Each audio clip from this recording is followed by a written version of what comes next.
Ancient Africa was not a silent continent waiting to be awakened by foreign faiths. Long before the arrival of Islam across the Sahara or Christianity along the coasts and colonial routes, Africa already possessed a vast and deeply rooted spiritual universe, one that shaped how people understood life, death, nature, morality, and the unseen forces governing existence. To understand African gods, we must first step into this ancient worldview, a world where spirituality was not confined to temples or sacred days, but breathed through every moment of daily life. In ancient African societies, religion was not a separate institution. There was no clear boundary between the sacred and the ordinary, because existence itself was sacred. Farming, childbirth, hunting, storytelling, healing, leadership, and even conflict were all understood within a spiritual framework. The rising sun was not merely a natural event. It was a renewal of cosmic order. Rain was not only weather. It was a blessing granted through spiritual harmony. Illness was not simply physical imbalance. It could reflect disruption between humans, ancestors, and spiritual forces. Every action carried meaning beyond the visible world.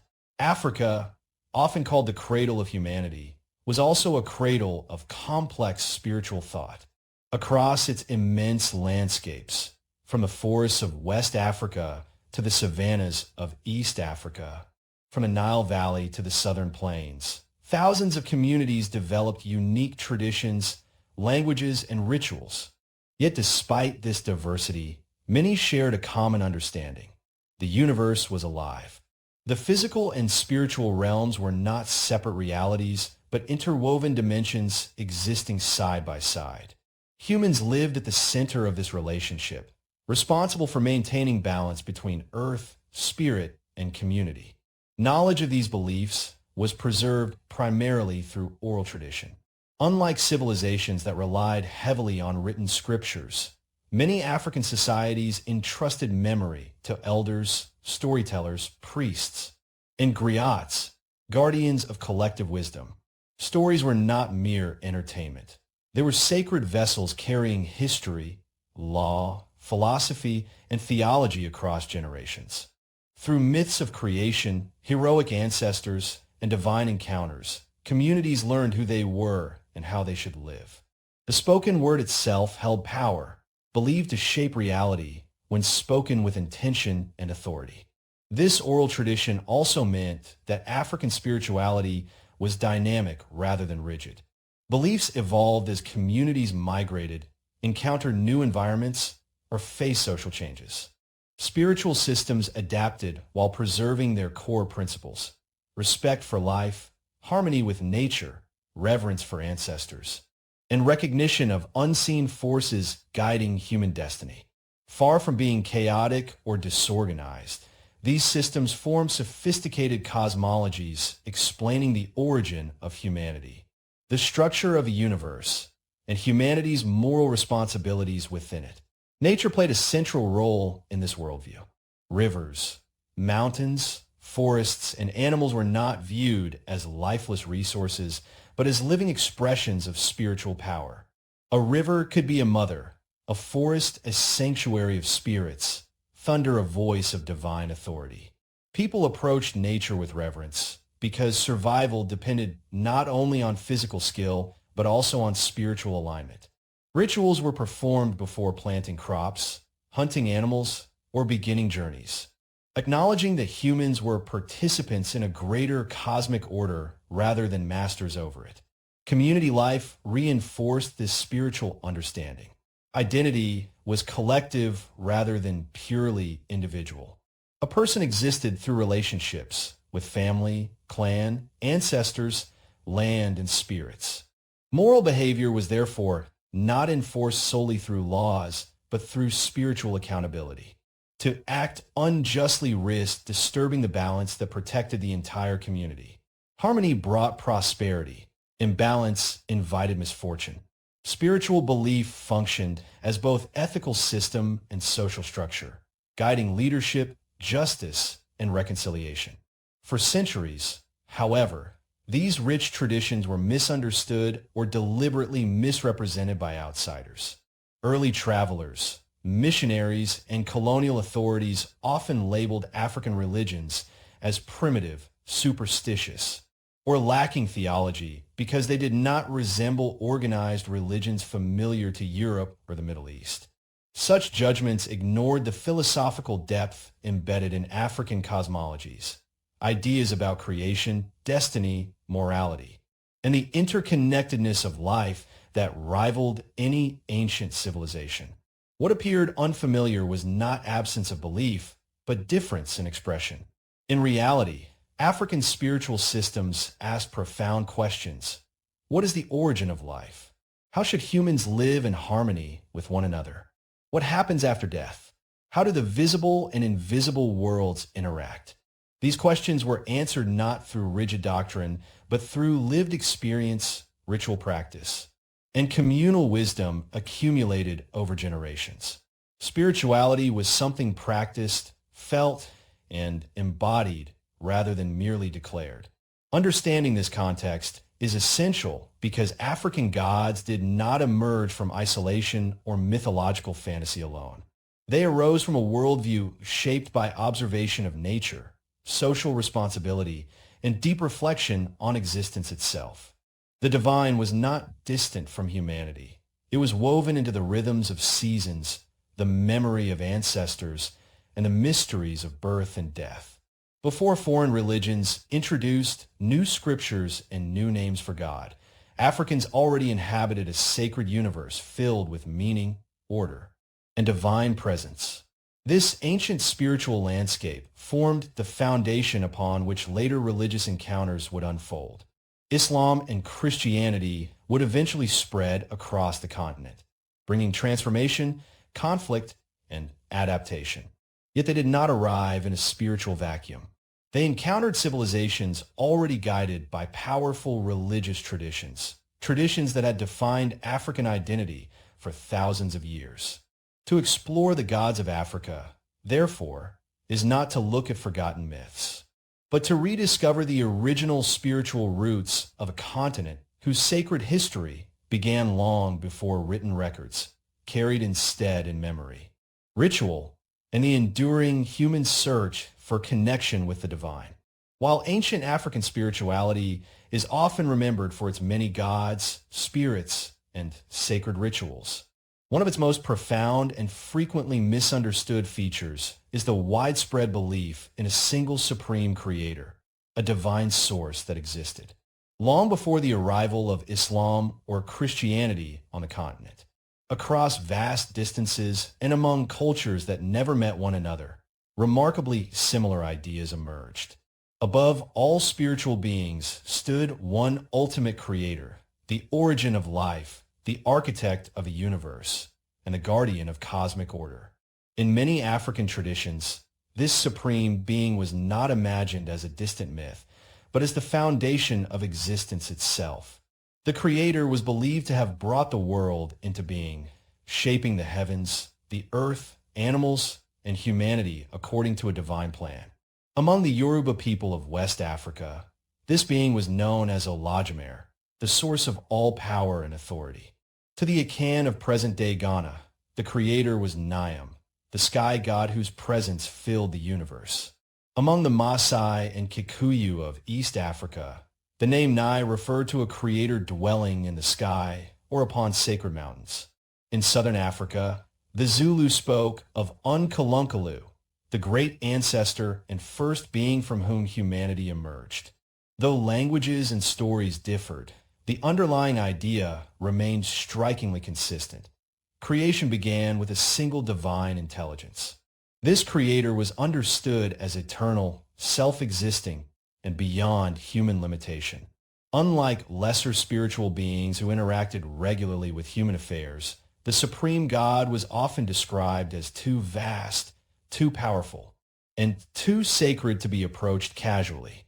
The sun, the sky, and the endless horizon became symbols of this divine transcendence, reminders that the Creator existed everywhere, yet could not be confined to any single place.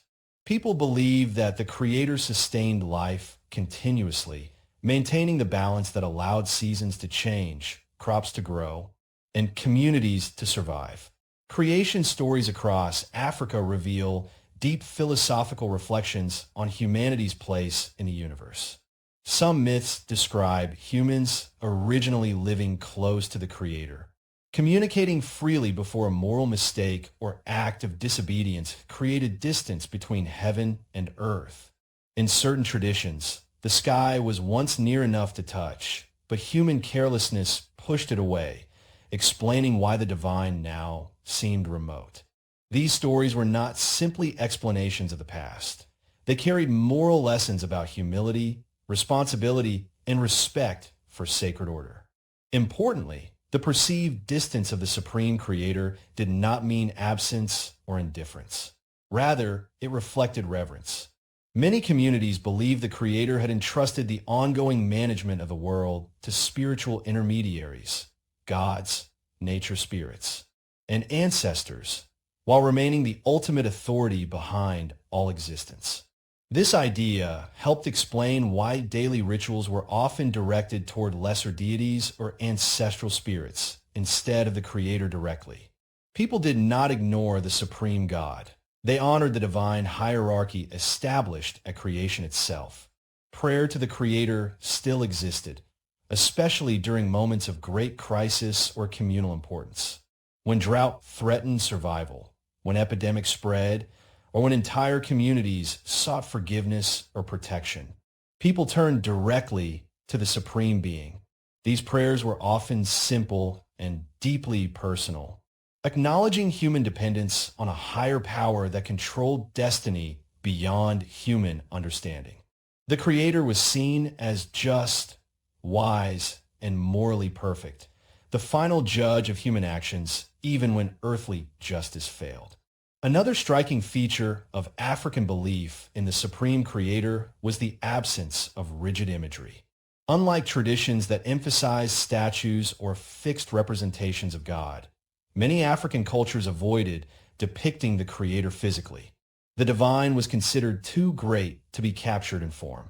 Instead, symbols such as the sky, light, wind, or sacred spaces represented divine presence indirectly. This abstraction reveals a sophisticated theological understanding. The highest reality transcends human imagination.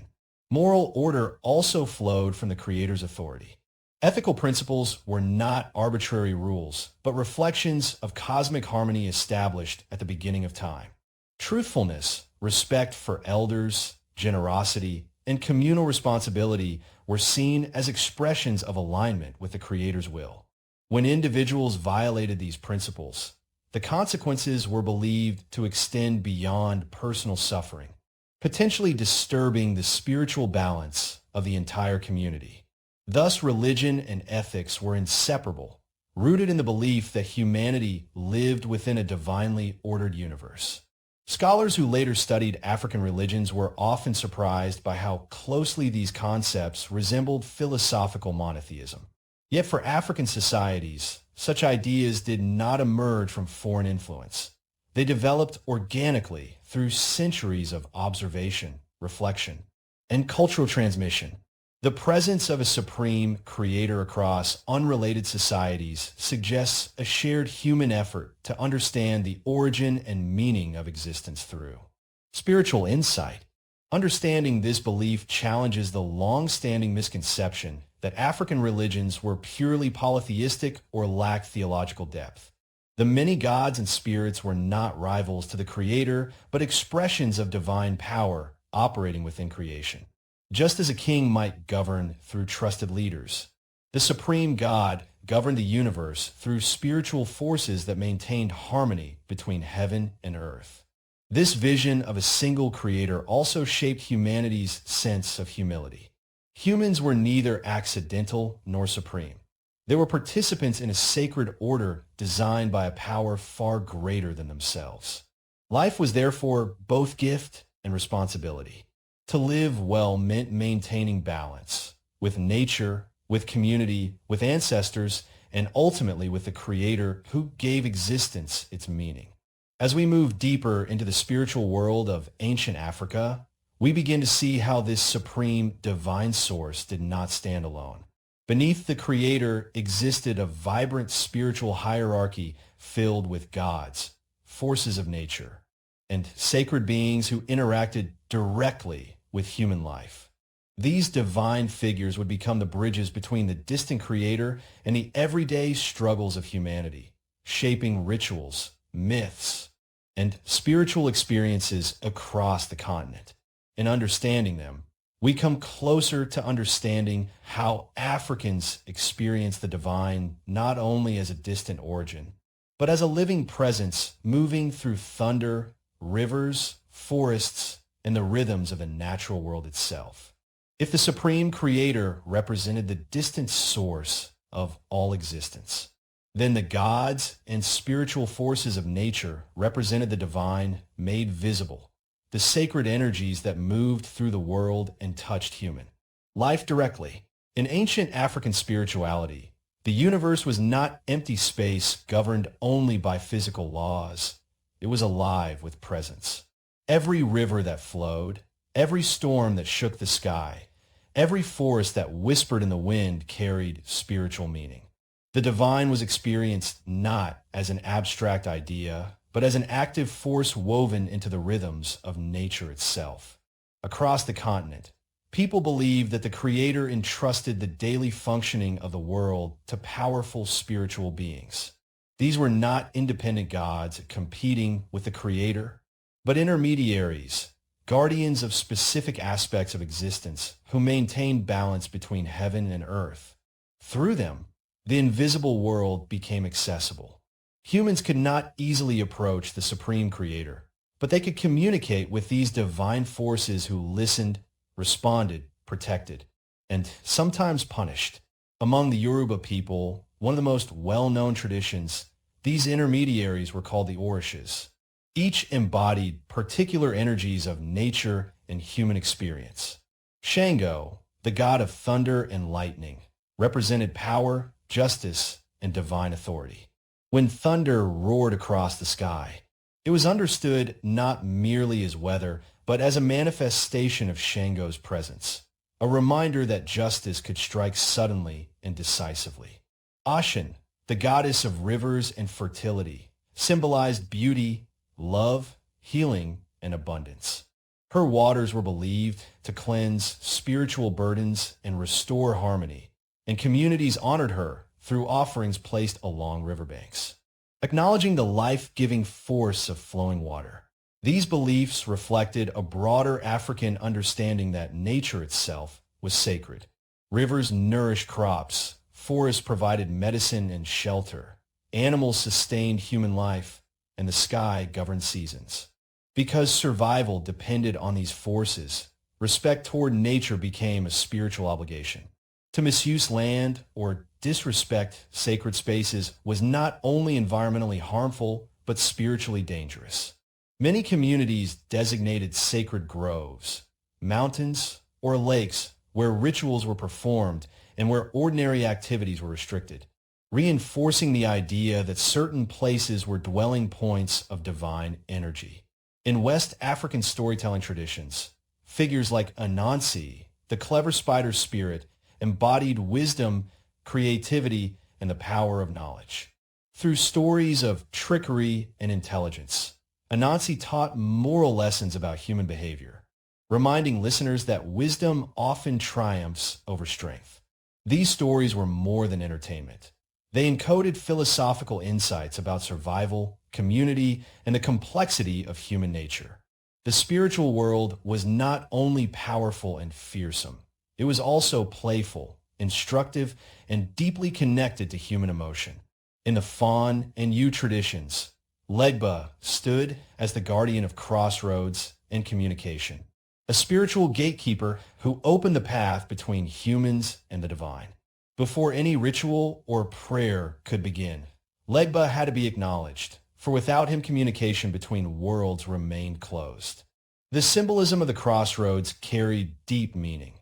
Life itself was a series of choices, and spiritual guidance was needed to navigate destiny. Such beliefs revealed a sophisticated understanding of existence as a journey shaped by both human decisions and unseen influences.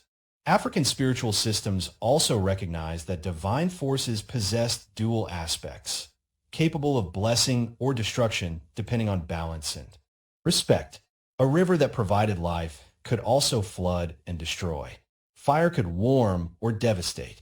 Storms could cleanse the air or ruin entire villages. Rather than seeing nature as cruel, communities understood these forces as expressions of cosmic balance. Rituals, offerings, and ceremonies were ways of maintaining harmony with these powers, ensuring that human actions aligned with the natural and spiritual order. Animals, too, held sacred significance. Certain species were associated with specific deities or spiritual qualities. The lion might symbolize royal authority, the serpent transformation and renewal, the eagle divine vision. Encounters with animals could be interpreted as spiritual messages, signs guiding individuals or communities. This symbolic language allowed people to interpret the world as meaningful rather than random, reinforcing a sense of connection between humanity and the broader living universe.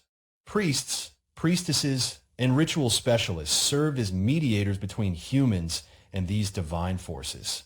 Through music, dance, drumming, and trance, they entered altered states believed to allow spirits to communicate directly with the community. Possession rituals, often misunderstood by outsiders, were seen as sacred moments when the divine temporarily entered the human realm. During these ceremonies, guidance could be given, conflicts resolved, illnesses diagnosed, or future dangers revealed.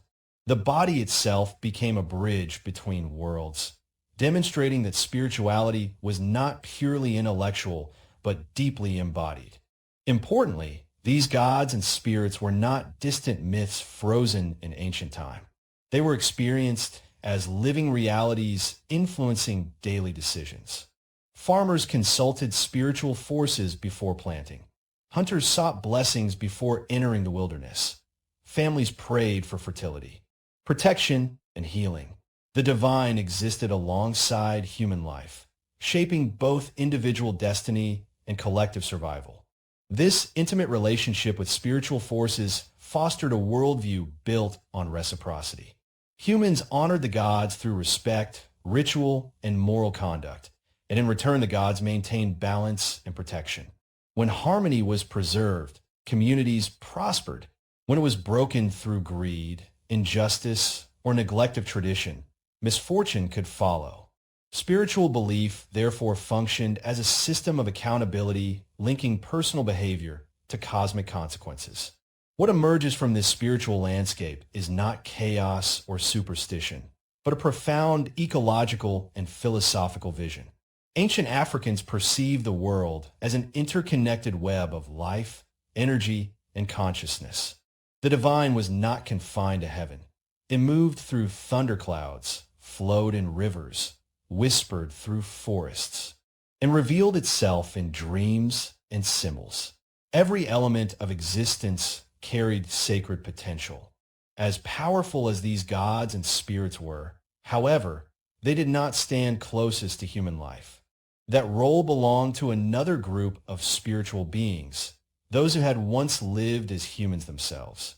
The ancestors, remembered and revered, formed the most intimate bridge between the visible and invisible worlds, guiding families and communities long after death. To understand African spirituality fully, we must now turn to these enduring presences, the living dead who never truly left their people behind. At the very heart of ancient African spirituality stood a belief that shaped daily life more intimately than any distant god or powerful force of nature, the enduring presence of the ancestors. While the Creator ruled the cosmos and the gods governed natural energies, ancestors remained closest to humanity, forming a living bridge between the visible world and the unseen realm. Death, in this worldview, was not an ending but a transformation, a passage into another state of existence in which the departed continued to participate in the lives of their descendants. African societies often described ancestors as the living dead, a phrase that captures their unique position between worlds. They were dead in body, yet alive in spirit, remembered by name, honored through ritual, and believed to observe the actions of the living. As long as a person was remembered, spoken of, and honored properly, their spirit remained active within the community.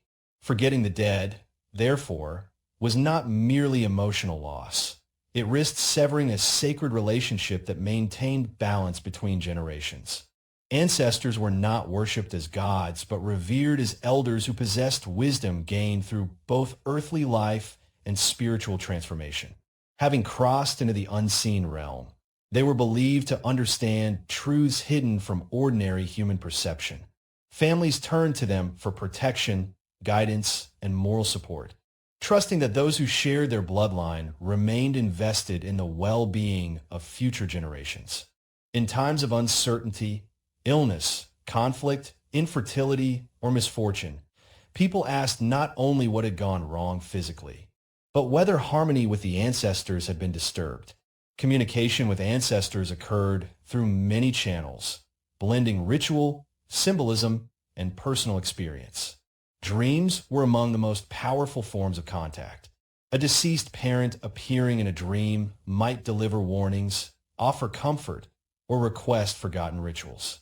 Such dreams were not dismissed as imagination, but interpreted carefully, often discussed with elders or diviners who helped uncover their meaning. Signs in daily life, unusual animal behavior, recurring events, or unexplained coincidences could also be understood as ancestral messages guiding decisions or correcting behavior. Ritual offerings formed an essential part of maintaining this relationship. Food, drink, prayers, and symbolic gifts were presented at family shrines or sacred spaces, acknowledging that the ancestors remained members of the household. These acts were expressions of gratitude and remembrance rather than fear. By sharing meals symbolically with the departed, families affirmed continuity between past and present, reinforcing the idea that life extended beyond physical boundaries. Important ceremonies such as births, marriages, harvest celebrations, and initiations often began with honoring the ancestors, inviting their blessing upon communal events. Elders held a particularly sacred role because they stood closest to joining the ancestral realm themselves. Age was associated not merely with experience, but with spiritual authority. Elders preserved traditions, resolved disputes, and ensured rituals were performed correctly, acting as living representatives of ancestral wisdom. Respect for elders, therefore, carried spiritual significance. Dishonoring them risked disrupting harmony not only within society, but within the unseen world as well. Diviners and spiritual specialists also played a crucial role in interpreting ancestral will.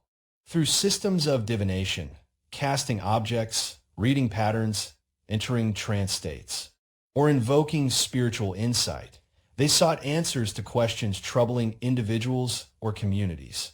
When illness struck repeatedly or misfortune followed a family, diviners might determine that an ancestor had been neglected or that a moral transgression required correction. Ritual reconciliation restored balance, emphasizing that spiritual harmony depended on ethical living and communal responsibility.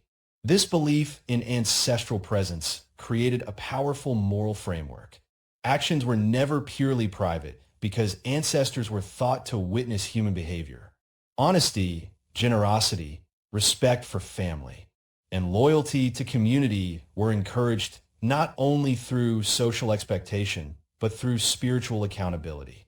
A person who acted unjustly risked ancestral disapproval, which could manifest as bad luck, illness, or social discord. Conversely, those who lived honorably attracted protection and blessings passed down through generations. The concept of ancestry also shaped identity itself. Individuals understood themselves as extensions of a lineage stretching backward into deep time and forward into unborn generations. One's life was part of an ongoing story rather than an isolated existence. This perspective fostered responsibility toward both past and future. honoring traditions preserved ancestral dignity, while raising children ensured the continuity of memory. Immortality was achieved not through monuments or written records, but through living descendants who carried names, values, and spiritual connections onward. Even grief took on a different meaning within this worldview. Mourning rituals acknowledged sorrow, but also celebrated transition. Funeral ceremonies were often elaborate, guiding the spirit safely into the ancestral realm and ensuring it did not remain restless among the living. Proper burial rites affirmed that the deceased had joined the honored community of ancestors, capable of offering protection rather than becoming a wandering spirit disconnected from its lineage. For outsiders unfamiliar with these traditions, ancestor veneration was sometimes misunderstood as superstition or fear of ghosts. Yet within African cosmology, it represented a profound philosophy of continuity. Life, death, memory, and morality formed an unbroken circle. The living depended on the wisdom of the past, while the ancestors depended on remembrance to remain spiritually alive. Community extended beyond time itself. Through this relationship, spirituality became deeply personal. The divine was not only found in distant heavens or powerful natural forces, but in family history, shared bloodlines, and remembered voices. Every household carried its own sacred story, and every generation stood under the watchful care of those who came before. The ancestors ensured that no one truly walked alone. Each person moved through life accompanied by invisible guardians shaped by love, responsibility, and memory. As Africa entered periods of profound historical change with the arrival of new religions and foreign influences, this ancestral foundation proved remarkably resilient. Even as belief systems transformed, adapted, or blended with incoming faiths, the reverence for ancestors continued to shape identity and spirituality across the continent. To understand what happened next, we must look at how Islam and Christianity spread into Africa and how, rather than erasing these ancient traditions, they encountered spiritual roots too deep to disappear. The spiritual world of ancient Africa did not vanish suddenly with the arrival of new religions. Instead, it entered a period of transformation, a long and complex encounter between deeply rooted indigenous beliefs and the expanding influence of Islam and Christianity. Beginning more than 1,000 years ago, waves of cultural exchange, trade, migration, and later colonization introduced new religious ideas to the continent. Yet these faiths did not arrive in an empty spiritual landscape. They encountered societies already guided by sophisticated cosmologies, powerful rituals, and enduring relationships with gods, nature, and ancestors. Islam first spread into Africa primarily through trade rather than conquest. From the 7th century onward, Muslim merchants crossed the Sahara Desert, establishing commercial networks that linked North Africa with powerful kingdoms such as Ghana, Mali, and Songhai. Along these routes traveled not only goods like gold and salt, but also ideas, language, and faith. Many African rulers adopted Islam for political and economic reasons, strengthening diplomatic ties with the wider Islamic world. Mosques rose beside ancient cities, and Islamic scholarship flourished in centers such as Timbuktu. Yet even as Islam gained influence, local populations often continued practicing traditional rituals alongside new religious practices. The belief in ancestors, sacred landscapes, and spiritual intermediaries did not disappear.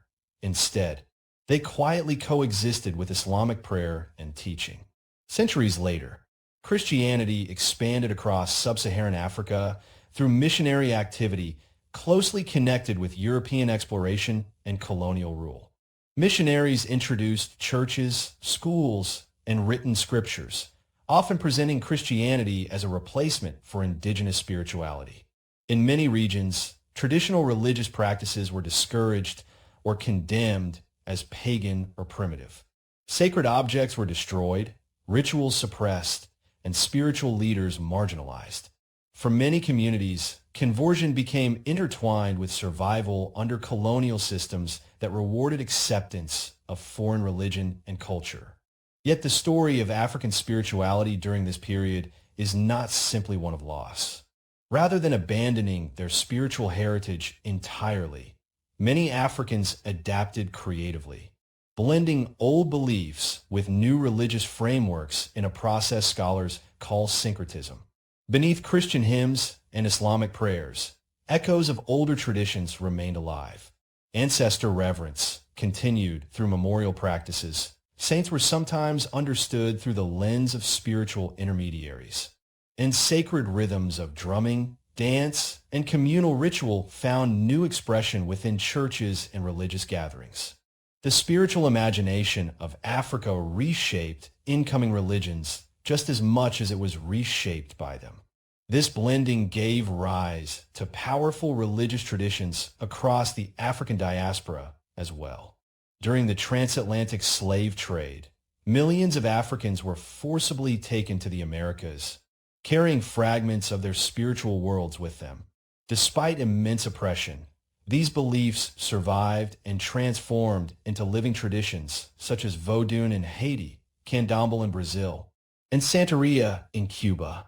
In these faiths, African deities were often associated with Christian saints, allowing enslaved people to preserve ancestral spirituality beneath outward conformity.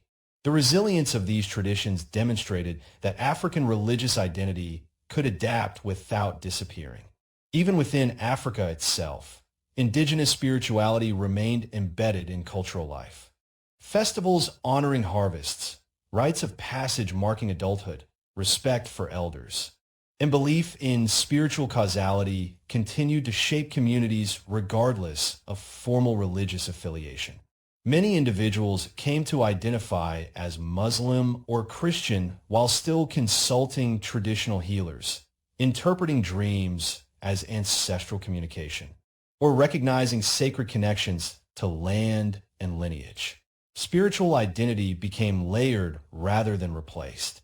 In recent decades, there's been a renewed interest in rediscovering Africa's indigenous religious heritage. Scholars, artists, and younger generations have begun reevaluating traditional beliefs not as relics of the past, but as sources of philosophical insight and cultural pride. Across the continent and diaspora, people are reclaiming ancestral knowledge, preserving oral traditions, and recognizing the ecological wisdom embedded in ancient spiritual systems that emphasize balance between humanity and nature. What was once dismissed as superstition is increasingly understood as a sophisticated worldview offering perspectives on community, responsibility, and harmony urgently relevant in the modern world. The survival of these spiritual roots reveals something profound about Africa's religious history. Transformation does not necessarily mean erasure. Islam and Christianity became integral parts of African identity, yet they grew within soil already enriched by centuries of spiritual understanding. The belief in a supreme creator, the reverence for unseen forces, the moral authority of ancestors, and the sacredness of nature continued to influence how faith was practiced and experienced across generations. Today, the divine roots of Africa remain visible not only in rituals or sacred sites, but in ways of thinking about life itself, in communal values. Respect for lineage, storytelling traditions, music, and the enduring sense that the spiritual and physical worlds are inseparable. The ancient gods may be remembered under different names, and rituals may have changed form, but the underlying vision of a living, interconnected universe persists. To look back at African gods before Islam and Christianity, therefore, is not merely to study a forgotten past. It is to recognize a foundation that continues to shape the present. Beneath layers of history, conquest, and conversion lies a spiritual heritage that never truly disappeared, a heritage rooted in the understanding that humanity exists within a sacred continuum linking creator, nature, ancestors, and community.